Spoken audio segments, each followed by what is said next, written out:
அஸ்ஸலாமு அலைக்கும் வரஹ்மத்துல்லாஹி தஆலா வபரகாத்துஹு. அல்லாவின் வீட்டை அழிக்க முயன்றவன் யார்? இதுதான் சூரா அல்-ஃபில், யானைகளின் கதை. முன்னொரு காலத்தில் ஏமன் நாட்டில் அப்ரஹா என்ற ஒரு ராஜா வாழ்ந்தான். அவன் தன் மகத்துவத்தை காட்ட ஒரு மிகப்பெரிய ஆலயத்தை கட்டினான். அதில் அழகான தூண்கள், பொன்னொளிரும் சுவர்கள். அவன் நினைத்தான் இனி மக்கள் அவன் ஆலயத்திற்கே வருவார்கள் என்று. ஆனால் மக்கள் இன்னும் காபாவையே வழிபட்டனர். அப்ரஹா கோபத்தில் குலுங்கினான். அவன் சபதம் செய்தான், நான் காபாவை அழித்து விடுவேன் என்று. அவன் பெரிய யானைப்படையுடன் மக்காவை நோக்கி புறப்பட்டான். அந்த யானைகளின் மிக வலிமையானது மஹ்மூத். என்ன ஒரு அதிசயம்! மஹ்மூத் மண்டியிட்டு நின்றது. அது காபாவை நோக்கி ஒரு அடியும் நகரவில்லை. அப்போது அல்லாவின் ஆணை வந்தது. வானத்தில் மேல் திடீரென ஆயிரக்கணக்கான சிறிய பறவைகள் தோன்றின. அவைதான் அபாபில்.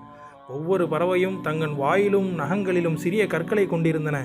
அவை வானத்தில் இருந்து பறந்து வந்து அப்ரஹாவின் படையின் மீது அந்த கற்களை எறிந்தன. அந்த கற்கள் தீ போல விழுந்தன. யானைகளும் வீரர்களும் அழிந்தனர். அப்ரஹாவின் பெருமை சாம்பலானது.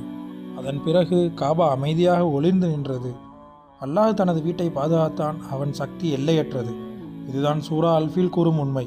அல்லாஹ் தன் வீட்டையும் தன் நம்பிக்கையாளர்களையும் எப்போதும் பாதுகாப்பான்.